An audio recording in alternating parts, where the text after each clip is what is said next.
Alors, rebonjour à tous. Cette fois, je suis sortie parce que il est temps d'aller découvrir un peu Kyoto. Comme je disais, ça a été épique.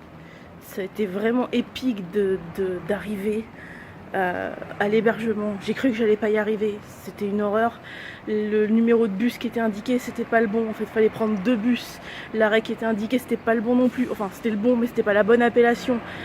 Enfin, ça a été l'horreur absolue. Et quand je suis enfin arrivée devant, après avoir demandé mon chemin au Koban, etc., j'étais épuisée. Donc voilà, hier quand je suis arrivée, j'ai rien fait de spécial. Donc du coup aujourd'hui, il fait beau, c'est cool. J'ai enfin l'impression que le Kansai ne me déteste pas. Donc du coup, je vais tenter de... Je crois que je suis partie dans la mauvaise direction. C'était de l'autre côté de la rue, c'est pas grave. Je vais tenter d'aller aujourd'hui, c'est prévu ce matin, au château Nijo. Mais en regardant le plan qu'on m'a fourni hier, j'ai vu qu'il y avait un temple sur le chemin. Donc je vais tenter d'aller au temple, si j'arrive à trouver le chemin. Et ensuite au château. Et après on verra. Donc voilà, c'est ce qui est prévu pour ce matin. Donc voilà. À plus tard.見てこれサンマや綺麗な絵学習発表群れでどうなってやすげえこんなの初めて見たサメもいたサメに襲われない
truc vite fait en fait, parce que je viens de découvrir un truc marrant en fait. Bon, je suis sortie de l'aquarium et en fait je me suis rendu compte que j'avais un petit imprévu technique féminin. Donc il a fallu que j'aille au combini, donc j'en ai profité pour prendre de quoi manger ce midi.